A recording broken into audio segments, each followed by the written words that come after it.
tenemos oración. Esas rodillas que están medio oxidadas por falta de oración. Hermano, si usted no puede arrodillarse, traiga un cojincito, un cojín y acomódese. Porque recuerde que Jesús dijo que el templo es ¿qué es la iglesia? Dijo Jesús, ¿qué es? Casa de oración para todas las naciones. Los fariseos la habían convertido en una cueva de ladrones y él sacó a todo el mundo y dijo, no, esto es casa de oración. Amén. Esto es casa de oración. Y vamos a hablar en esta mañana, es bien oportuno, bueno, es una serie, pero de manera providencial nos tocó hablar sobre el tema la oración eficaz del justo. Santiago capítulo 5, versículos 13 al 18. Santiago 5, del 13 al 18. Quiero que todos lo tengan para que así leamos juntos la palabra de Dios. ¿Lo tienen?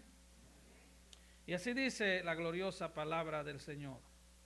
¿Está alguno entre vosotros afligido?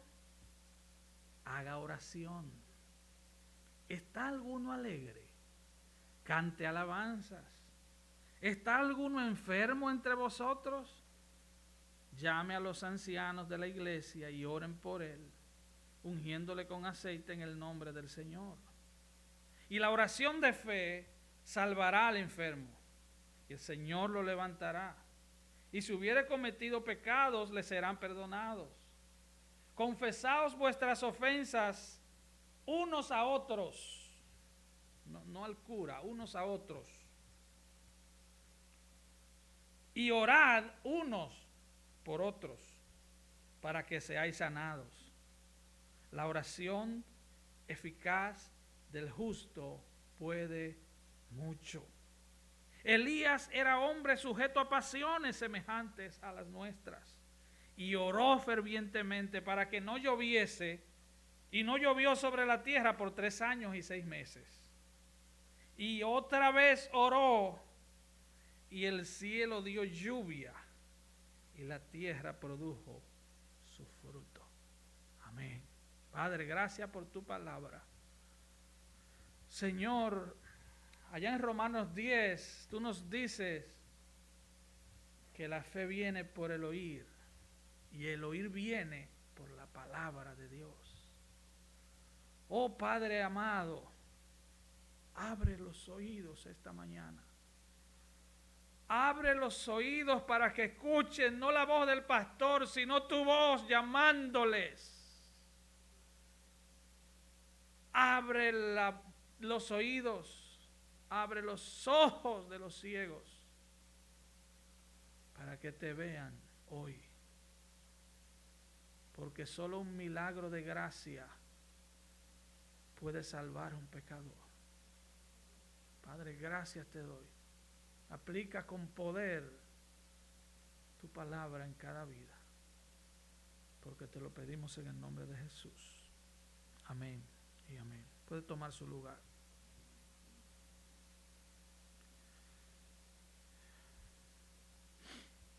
Para poder entender el mensaje de esta mañana, debemos entender primero el contexto histórico en el cual Santiago escribe esta carta. Y qué bueno que predicamos en serie, porque los que están estudiando la carta por la predicación que domingo a domingo traemos, tienen una idea de por dónde vamos. En el primer versículo de esta carta, Santiago dice que él escribe a las 12 tribus, o sea, a las 12 tribus de Israel que están en la dispersión. Él escribió a los judíos que se habían visto obligados a huir porque los estaban persiguiendo para matar. Ellos estaban corriendo, a causa de la terrible persecución a que se refiere el libro de los Hechos en el capítulo 8. Vaya conmigo, por favor, a Hechos 8. Brevemente vamos a leer los primeros versículos. Dice, y Saulo consentía en su muerte. Hablando de la muerte de Esteban, uno de los diáconos que habían elegido. Y luego dice, en aquel día hubo una gran persecución contra la iglesia que estaba en Jerusalén, y todos fueron esparcidos por las tierras de Judea y de Samaria, salvo los apóstoles. Y los hombres piadosos llevaron a enterrar a Esteban e hicieron gran llanto sobre él. Y Saulo asolaba la iglesia y entrando casa por casa arrastraba a hombres y a mujeres y los entregaba en la cárcel.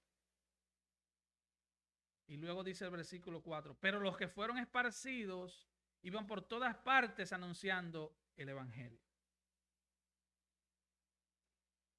Saulo, que luego pasó a ser el gran apóstol Pablo, dirigía la gran persecución y él sacaba hombres y mujeres de sus casas, hombres y mujeres cristianos, el gran perseguidor de la iglesia que después fue el gran arquitecto de la doctrina de la iglesia, porque para Dios nada es imposible, aleluya. Lo que es imposible para el hombre es posible para Dios. Ahora, en medio de toda esta persecución, Santiago exhorta a sus lectores a orar.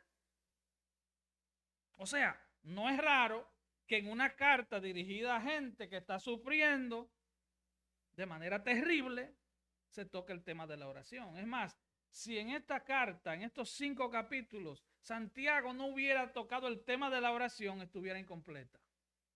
Porque lo que se espera de una gente que esté sufriendo y que haya entendido el mundo espiritual, que haya entendido que hay un Dios en los cielos que gobierna todas las cosas, y que haya entendido las profundidades de pecado en las que el hombre está sumergido, y que haya entendido que necesitamos un Salvador, el cual es Cristo, lo más apropiado en una carta así es motivarnos a la oración.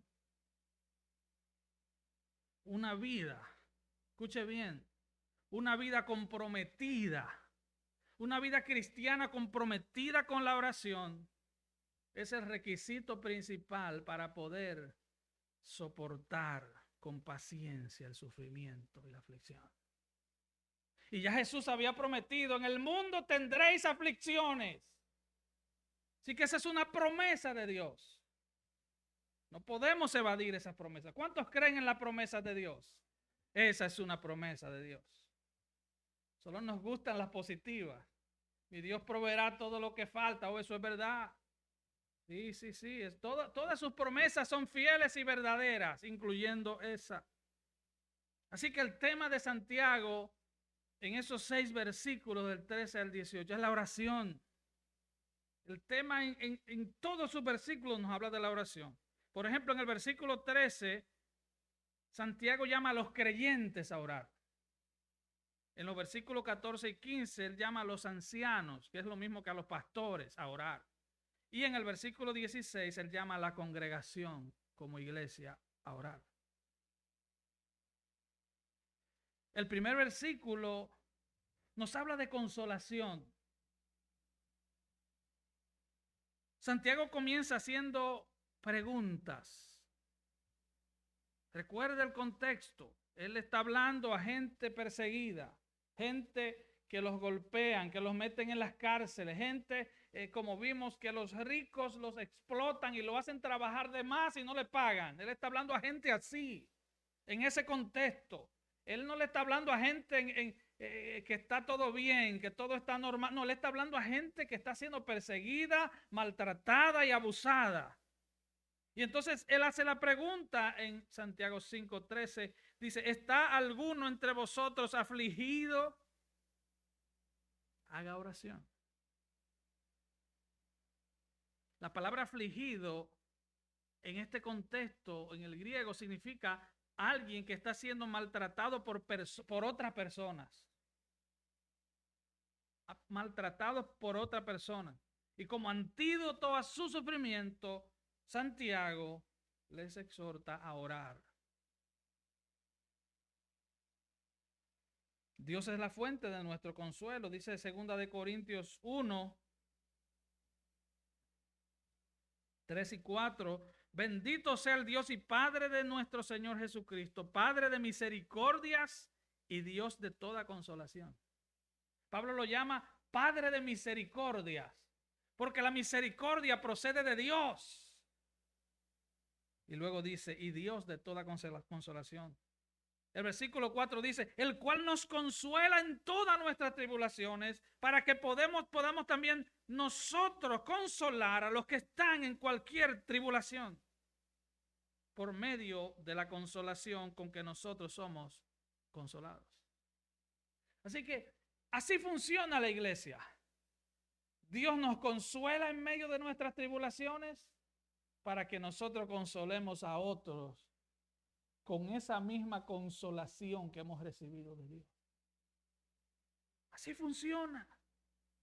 Aquí no hay lugar para juicio, solo para misericordia, para consuelo. El profeta desobediente, Jonás, hasta los niños conocen la historia de Jonás, ¿verdad? Ustedes la conocen. En el versículo 7 del libro de Jonás, capítulo 2, oye lo que escribe Jonás. Él dice, cuando mi alma desfallecía en mí, me acordé de Jehová y mi oración llegó hasta ti en tu santo templo.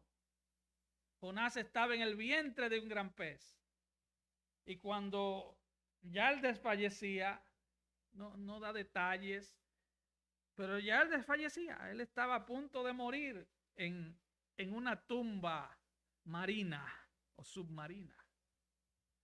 Él dice, me acordé de Jehová y mi oración llegó hasta ti en tu santo templo. Santiago dice, si tú estás afligido, ora. Haga oración. Esto significa una súplica constante a Dios en oración. Esto significa permanezcan en oración. Cuando la vida es difícil, dijo alguien, cuando estamos débiles en la fe, abrumados por la persecución y aplastados por la aflicción, debemos orar continuamente a Dios buscando consuelo. Hermanos, jóvenes, niños, qué bueno que ustedes tienen talentos, qué bueno que son inteligentes, todo eso es bueno. Pero si usted no busca a Dios en oración, no sirve de nada tu talento. Si tú no cultivas una vida de oración,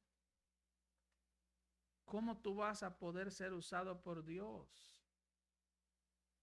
¿Cómo tú puedes ser usado por Dios con un Dios con el cual no tienes contacto? Con un Dios con el que no hablas.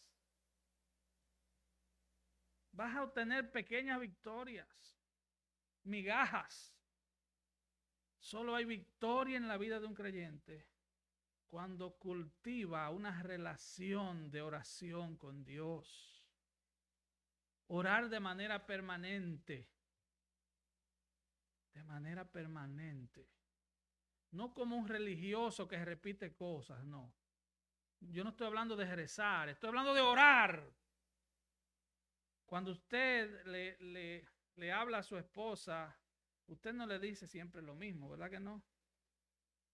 O usted, hermana, usted le dice lo mismo siempre, le dice, mi amor, te quiero mucho, ven pronto.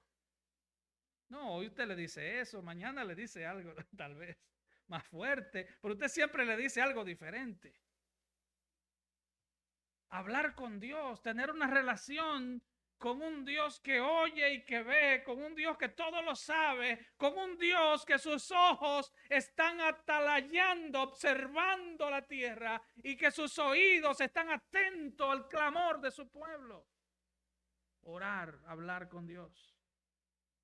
Si perdemos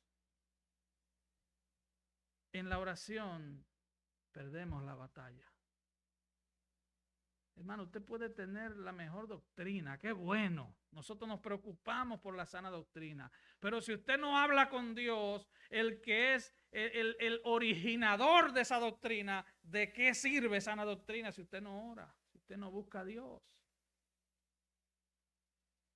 Nuestras fuerzas son limitadas, muy limitadas. Qué triste que muchos en la juventud creen que sus fuerzas son ilimitadas. Cuando uno está en esos 20, antes de los 20, después de los 20, que tú brincas y saltas y todo, y tú saltas de un tercer piso y caes parado. Uno cree que uno es invencible, que uno es un superhéroe sin capa. Pero cuando los años comienzan a caer, que te da trabajo hasta mover los pies de un eslabón de la escalera al otro, tú te comienzas a dar cuenta lo que dice la Biblia, que la vida es como un soplo que se va. Santiago hace la pregunta, ¿estás afligido? Haz oración. La oración es el medio a través del cual Dios bendice a los cristianos. Escucha bien, Dios tiene el poder de bendecirte sin oración. Dios tiene el poder de hacer lo que Él quiera porque Él es Dios. Pero Él ha establecido un método y es la oración. Él quiere que te involucres en la bendición que Él te va a dar. Él quiere que tú vayas a la página de la agencia de envío y que tú hagas el trámite. Él quiere que le busques a Él. No por la bendición, sino a Él. Pero también lo busques por lo que necesitas, aunque la Biblia dice, Jesús hablando, que Él sabe de qué tenemos necesidad. Luego Él dice, Santiago pasa a hacer otra pregunta. ¿Está alguno alegre? Recuerde, Él está hablando a gente con problemas, Él está hablando a gente perseguida. Es lo que está diciendo ahora. En medio de tu aflicción, ¿has encontrado alegría? En medio de tu crisis, ¿has encontrado el gozo del Señor? Entienda la pregunta. No es que si tú estás alegre porque te subieron el salario, porque cambiaste el carro. No. En medio de tu aflicción, en medio de tu dolor, en medio de tu pérdida, en medio de tu enfermedad, tú estás alegre, has encontrado a Dios, has buscado su presencia y lo has encontrado. Entonces Él dice, canta alabanza.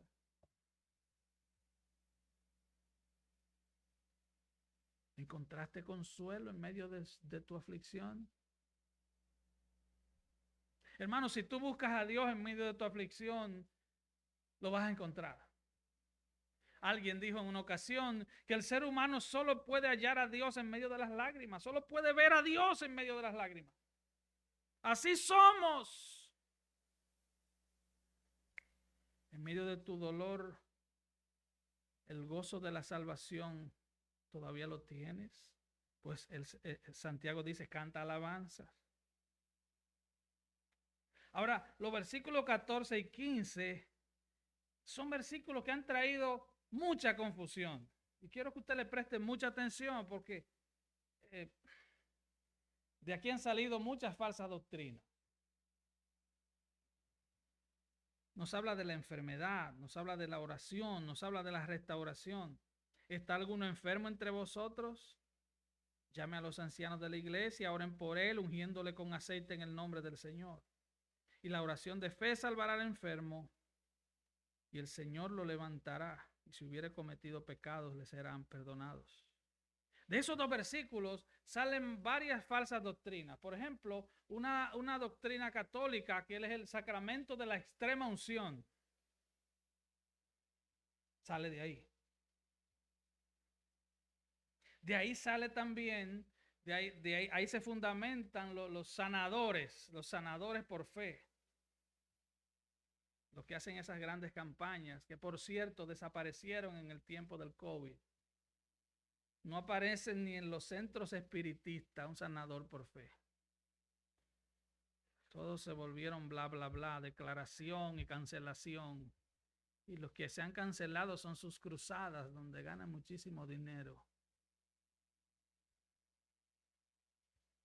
Recuerde, él está hablando a gente perseguida, a gente que ha sido golpeada, maltratada, encarcelada, que lo han puesto a trabajar como esclavos. Así que la palabra enfermo aquí puede significar tanto enfermedad física como enfermedad emocional o espiritual. Puede significar una de esas tres cosas. Y en medio de esa gran persecución, muchos creyentes estaban desalentados, asustados, temerosos, tenían miedo. Muchos llegaban a la iglesia golpeados físicamente, heridos, tanto física como emocionalmente. Y entonces él le dice, busquen al pastor, busquen a los ancianos de la iglesia. No está hablando de gente mayor de edad. La palabra anciano aquí es pastor. Busquen los pastores, porque se supone y están supuestos a ser los que son creyentes espiritualmente más fuertes, más maduros. Los miembros de la iglesia deben entonces buscar al pastor para que el pastor ore por ellos. No porque el pastor sea una figura súper especial, no, claro que no. No, claro que no. Y vamos a ver luego que toda la iglesia debe orar. Sino porque ese es el orden de Dios. Dios ha puesto un pastor en la iglesia o ha puesto pastores en las iglesias para que dirijan en oración a las ovejas del redil. Y luego dice, únjanlo con aceite. Ahora, entendamos esto.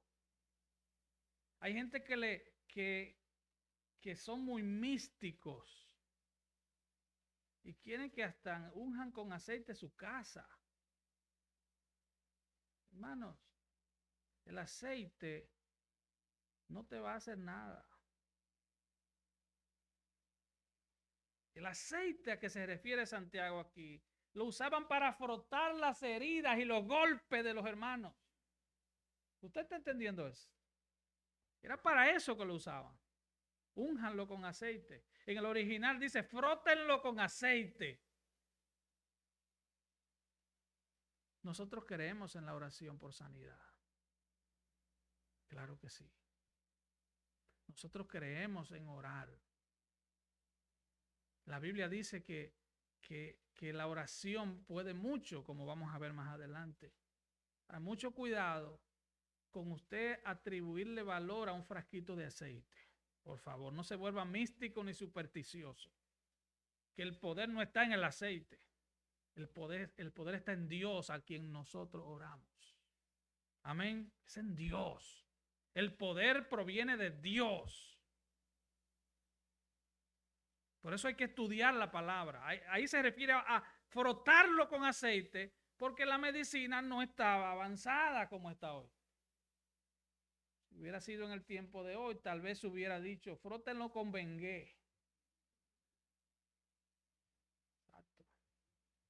O qué sé yo, frótenlo con limón con sal. Así que mucho cuidado con atribuirle poder al aceite. Porque caemos en la superstición, caemos en el misticismo y hasta en la brujería. Hemos visto en países nuestros personas en helicópteros ungiendo una nación. Lo único que hace es dañarle la ropa a mucha gente. Más nada. Porque sigue la violencia igual. Sigue el diablo haciendo de las suyas. Porque nadie va a cambiar porque le rocen aceite encima. Si usted ha visto a alguien que le haya pasado eso, déjemelo saber. Una vida va a cambiar porque la palabra de Dios le abra sus oídos. Porque el Espíritu Santo le abra sus oídos. Porque el Espíritu Santo le dé vida a ese muerto y él resucite a Cristo. resucite a la vida espiritual. Solo así una vida puede venir a Cristo en arrepentimiento y fe. Qué fácil sería. Lo traeríamos en un spray y lo rociáramos. Es igual que el agua bendita. Le atribuimos valores, efectividad a cosas que no la tienen. Así es que lo que Santiago está diciendo es que si hay algún enfermo, llévenselo al pastor. Lléveselo a los ancianos de la iglesia. No a una cruzada. Hay gente que viaja por horas y horas y horas buscando un milagro. Ese no es el orden bíblico. Ese no es el orden bíblico. En ningún lado de la Biblia dice que la gente se movía de un lado a otro buscando un milagro. De hecho, todo el que está en la casa de Dios, en un momento determinado, Dios va a hacer su obra porque está en su redil. Dice Apocalipsis que el Señor, en los primeros capítulos de Apocalipsis, Jesús dice que Él se pasea en medio de los candeleros de oro. ¿Quieres saber cuáles son esos candeleros? Tú eres un candelero. Se supone que tú alumbras. Se supone que tú eres luz en las tinieblas. Y cuando esos candeleros se reúnen en la iglesia, se reúnen como iglesia, el Señor ha prometido estar reunido con ellos. Así que tú no tienes que ver gente brincando y haciendo disparates. No, el Señor está donde hay creyentes reunidos exaltando su nombre y predicando su palabra con seriedad. Ahí está el Señor. Así que si tú has creído en Cristo, tú puedes esperar lo mejor de Él en cualquier momento. Lo mejor de Él. Así que ungir con aceite no se trata de yo llamarlo al altar y vaciarle una botellita de aceite. A eso no es que se refiere Santiago. No. Se refiere a orar y se refiere a frotar con aceite las partes golpeadas o heridas. A eso se refiere Santiago. Y podríamos hablar mucho del uso del aceite. En el Antiguo Testamento se usaba para ungir reyes, para ungir sacerdotes, para ungir profetas. Y el aceite significaba que esa persona había sido separada para esa posición. Separada para esa posición. ¿Entiende usted eso? El enfermo no es separado para nada. El enfermo necesita un auxilio de Dios. El enfermo lo que necesita es que venga alguien maduro espiritual, que conozca la palabra, que conozca a Dios y ore por él. Amén. Eso es lo que uno necesita cuando está enfermo. No que venga alguien a declararlo sano tampoco. Porque ¿quiénes somos nosotros para declararlo sano? Como aquel hermano adorador que partió con el Señor hace más de un año ya. Lo declararon sano. Y en los pocos días se murió. Mentirosos. ¿Cómo usted se atreve a declarar algo a alguien sano si Dios todavía lo tiene enfermo? No, podemos orar. Podemos clamar por misericordia.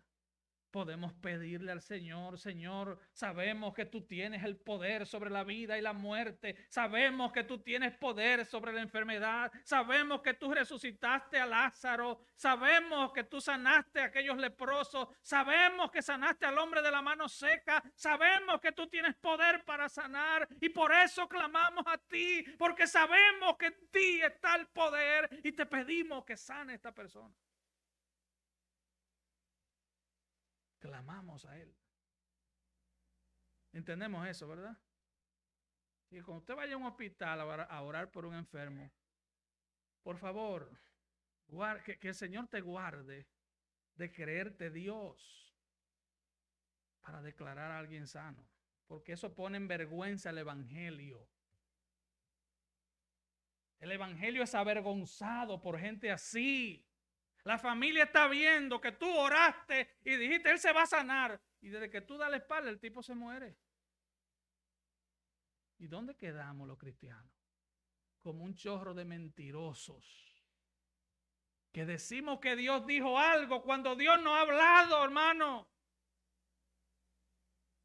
Oh, que haya temor de Dios en nosotros.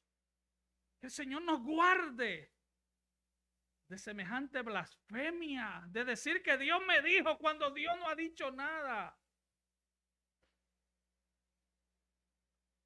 Ahora en el versículo 16, la parte A, Santiago cambia un poco el sentido del texto y él dice, confesaos vuestras ofensas unos a otros y orad unos por otros para que seáis sanados. ¿Se da usted cuenta? Él está hablando de sanidad espiritual aquí. Él está diciendo, ustedes están siendo perseguidos, ustedes están siendo golpeados, pero ustedes se han ofendido unos a otros. Yo le pregunto a usted, ¿en qué iglesia no hay ofensa? ¿En cuál? ¿En cuál no hay problemas? ¿Cuál es la iglesia perfecta aquí en la tierra? Ninguna. Y como alguien dijo, el día que encuentres una iglesia perfecta, no entres en ella porque la dañas. No hay iglesia perfecta. Nos mordemos, nos herimos, nos ofendemos. A veces porque somos imprudentes y otras veces porque somos muy ñoños. Están todos los extremos. Aquí estamos todos en este hospital del alma llamado iglesia. Porque esa es la iglesia. Es un hospital. No es un museo de exhibición de santurrones. Es un hospital. Si no cogíamos de un pie, cogíamos del otro.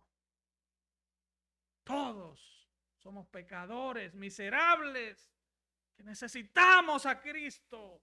Todos. Comenzando con el que les predica hoy. Todos necesitamos a Cristo. Así que en un ambiente así, no espere perfección. Es más, alguien dijo que la iglesia es la única institución humana que para ser miembro de ella el requisito principal es ser pecador. Así que no hay nada más ridículo que un cristiano orgulloso. Que un cristiano que ande alardeando, que ande creyéndose la gran cosa. Porque si eres cristiano, es porque ya tú has admitido que eres pecador y necesitas un salvador. Si eres cristiano, es porque ya entendiste que ibas camino al infierno, pero necesitabas un salvador y ese salvador te encontró y ese salvador te salvó y ese salvador te cambió el nombre, te cambió la identidad, te dio esperanza, te perdonó tus pecados, te dio vida eterna. Eso es ser cristiano. Si tú todavía no has entendido que eres un pecador miserable, que vas camino al infierno sin Dios y sin esperanza, entonces ven a Cristo el Señor en este día. Este es el día que hizo el Señor. Y yo he orado esta semana para que haya fiesta en los cielos, y solo hay fiesta en los cielos cuando un pecador se arrepiente. Santiago dice, confiésense sus pecados unos a otros. No llamen al cura ni al pastor. Confiésense ustedes. Si yo te ofendí, hermano, perdóname. Eso es lo que el Señor quiere. ¿Para qué? para que haya sanidad en la iglesia. Porque muchas veces nos ofendemos. Muchas veces. Y no estoy hablando, quiero aclarar algo, no estoy hablando de las ofensas del evangelio. Porque la predicación del evangelio es ofensiva. Si la predicación fiel de la palabra te ofende, pues yo no te puedo pedir perdón por eso. Usted me entiende, ¿verdad? Si la predicación hirió tu alma, entiende, hirió la mía primero. Estamos heridos los dos. Dice Proverbios, bueno, dice Salomón, Proverbios, Eclesiastés, fieles son las heridas del que ama. El Señor te ama y por eso te hiere, para que vengas a Él rendido. Así que ahora Santiago pone su mirada en la congregación completa. Porque él no quiere, como dice Pablo en 2 Corintios 2:11, que Satanás gane ventaja sobre los hermanos de la iglesia. Él no quiere que tú estés ahí, pero tú estés con un hermano atravesado, como dicen, pensando en que el hermano te ofendió. Que tú no puedas ni abrir la boca y decir aleluya porque tú le tengas odio a un hermano que pecó contra ti. Que tú estés ahí, pero tú no estés ahí. Como decía aquella canción, estoy aquí, pero no soy yo. Que tú estés ahí, pero con odio hacia la hermana, porque la hermana pecó contra ti, porque te ofendió. Yo te aconsejo que antes de tú traspasar esas puertas, al terminar el culto, tú te aproximes donde ese hermano y tú confieses tu pecado y tú le pidas perdón para que tu tierra, tu alma sea sanada. Porque el que encubre su pecado no prosperará, mas el que confiesa y se aparta alcanzará misericordia. Y eso debe ser diario, hermano. Eso no es, vamos a hacer un culto de perdón de pecado. No. Eso es diario. Eso es diario. No se ponga el sol sobre vuestro enojo. O sea, antes de que se ponga el sol, reconcíliate con tu hermano. Bueno, Jesús dijo, antes de traer la ofrenda, ya usted la trajo como quiera y no se la vamos a devolver. Pero arrepiéntase y vaya y pídale perdón a su hermano. Bueno, yo no te la puedo devolver de ninguna manera porque eso no es mío.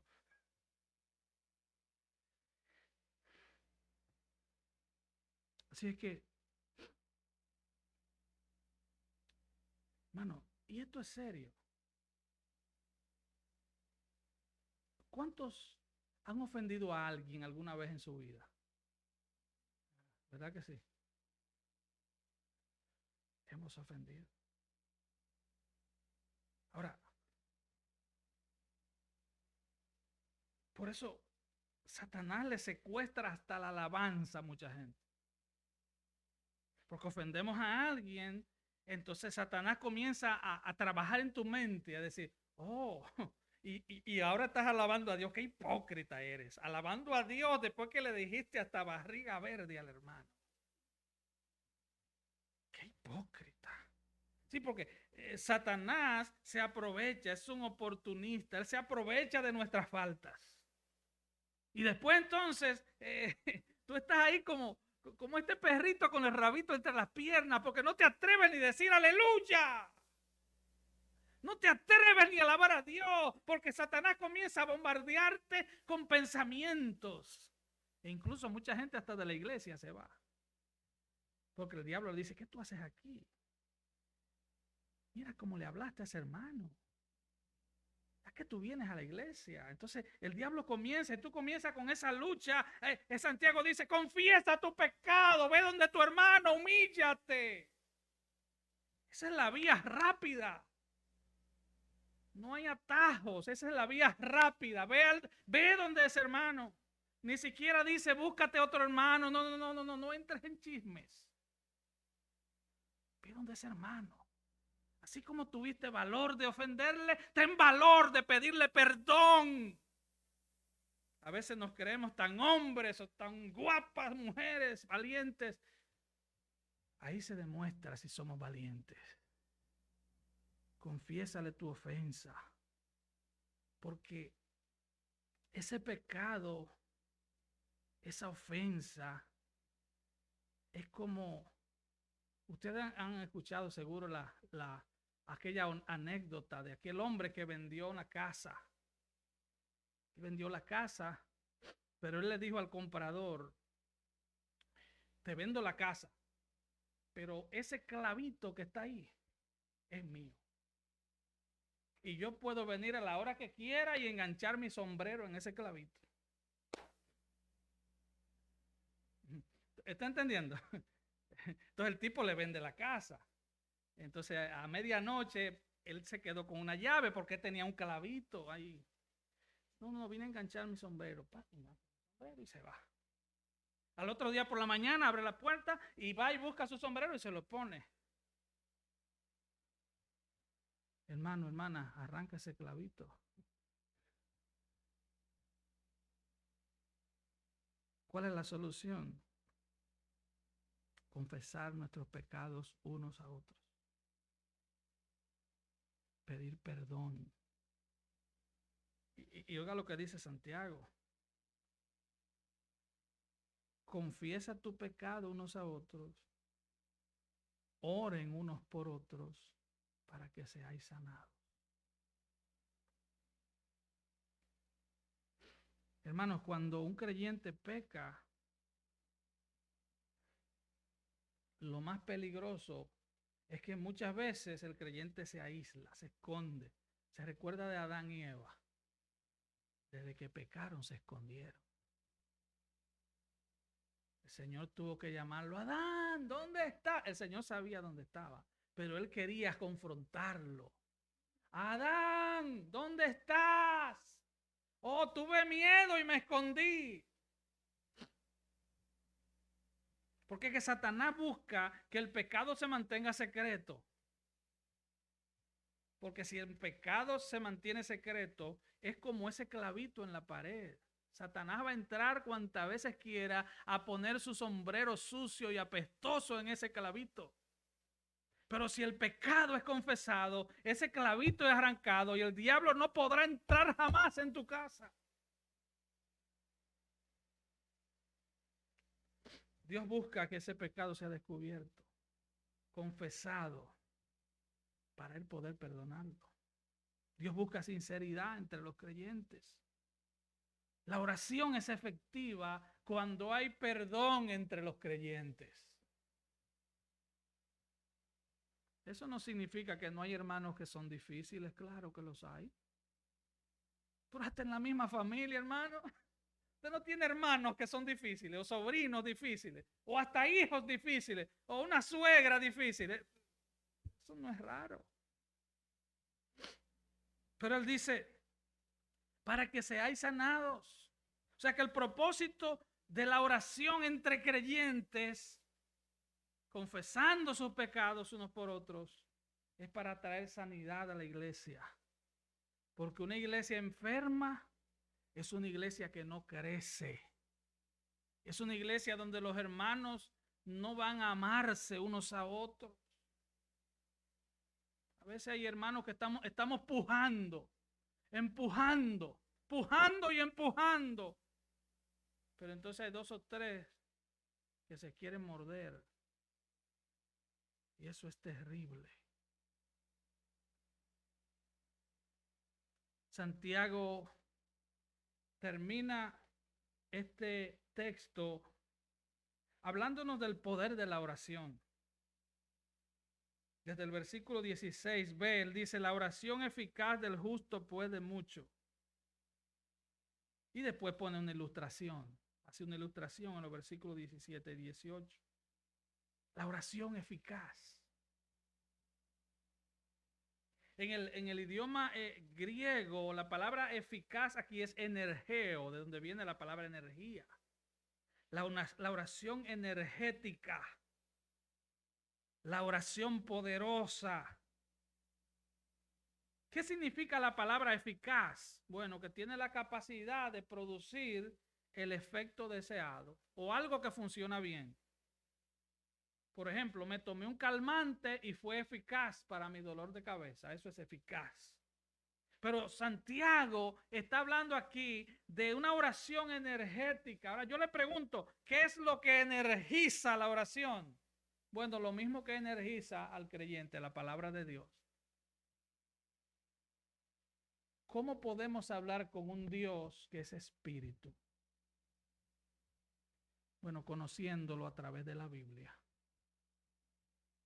¿Cómo orar correctamente? ¿Cómo podemos conocer la voluntad de Dios? O en las páginas sagradas de la Biblia. Mire lo que dijo Santiago en el capítulo 4, versículos 2 y 3. Dice, pero no tenéis lo que deseáis porque no pedís. Ustedes piden y no reciben porque piden mal. Primero le dice, ustedes no reciben porque no piden. Y después dice, ustedes no reciben porque piden mal. Porque piden para sus deleites. Hermano, un cristiano poderoso es un cristiano de la palabra y de la oración. Las tinieblas se tambalean cuando un cristiano tiene una vida de oración. Una vida de oración. Y cuando digo vida de oración, estoy hablando de sacar tiempo especial para orar todos los días. Como dijo Charles Spurgeon, que la oración sea la llave que abra tu día y el candado que cierre tu noche. Si tú te levantas y presentas tu día al Señor y al acostarte le pones candado con la oración, hermano, no hay diablo ni demonio que pueda turbar tu vida, porque Dios ha sido invitado a tu día y ha sido invitado a tu noche. La oración.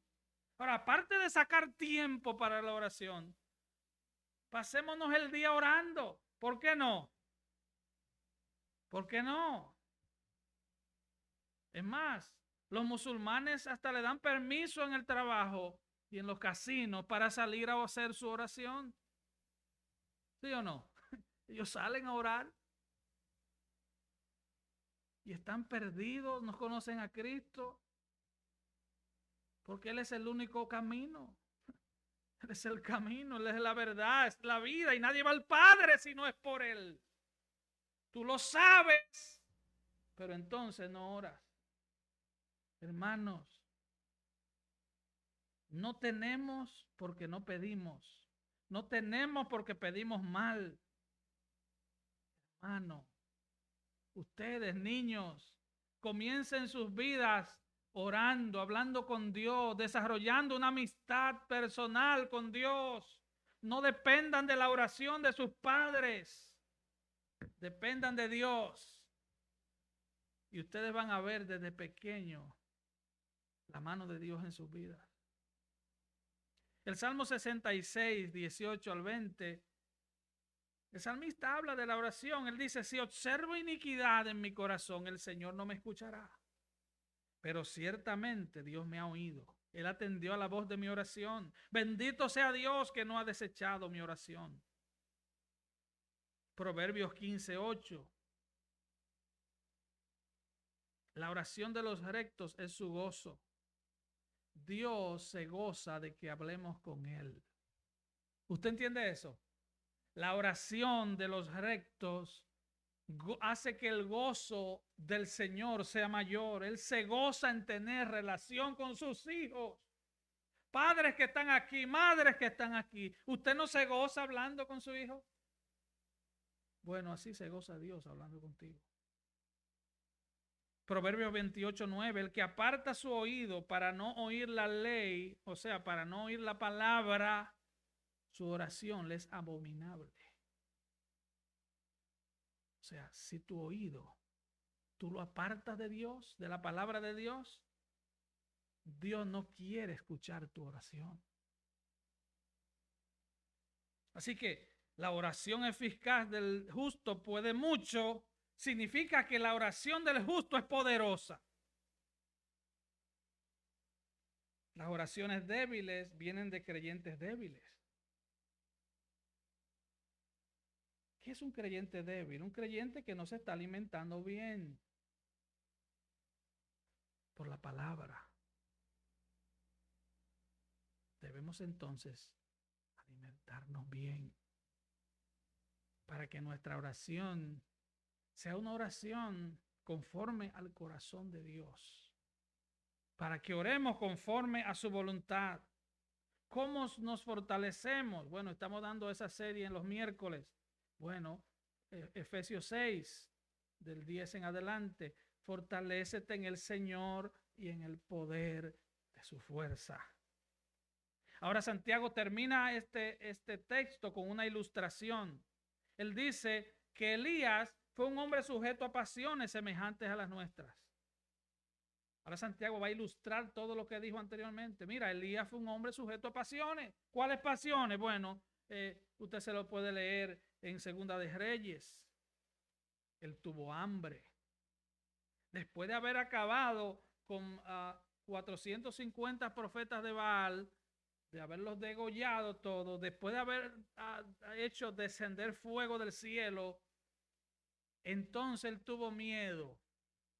Él mató 450 profetas de Baal y le tuvo miedo a Jezabel, a una mujer.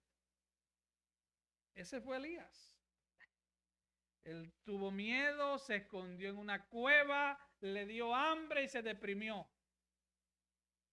Ese fue Elías, el gran Elías, el profeta de fuego. Tuvo hambre, sintió miedo, se deprimió. Sin embargo, ¿qué dice Santiago de Elías?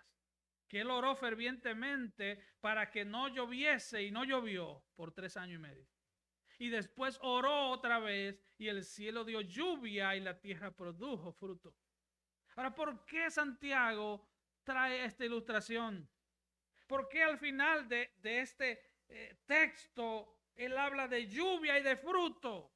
Bueno, porque en medio de nuestras tribulaciones, pruebas, aflicciones, Dios manda que oremos para que caiga lluvia sobre nosotros. Su lluvia temprana, su lluvia tardía. Él no quiere dejarte en el fondo de la aflicción tirado. Él quiere que tú ores. Él quiere que yo ore. Él quiere que oremos como iglesia, que oremos como matrimonio, que oremos como familia. Él quiere que oremos y que busquemos de Él para que su lluvia caiga, para que nuestra tierra sea sanada y para que demos abundantes frutos. En otras palabras, Dios no quiere que al terminar tu aflicción tú estés igual. Él quiere que estés en un nivel de fe mayor. Recuerde lo que dice Efesios 6, para que habiendo acabado todo estés firme. Hermano, hermana, Él quiere que al pasar este tiempo tú subas otro nivel en tu fe. Él no te quiere en el mismo nivel. Él quiere que la lluvia del cielo te empape. Él quiere que su bendición te llene. Él quiere que comiences a dar fruto abundante, así como sucedió con Elías al orar. Él quiere que nos humillemos de corazón a Él, para Él poder hacer lo que Él quiere hacer con nosotros. Amén, hermanos. Póngase de pie, por favor. Gloria a Jesús.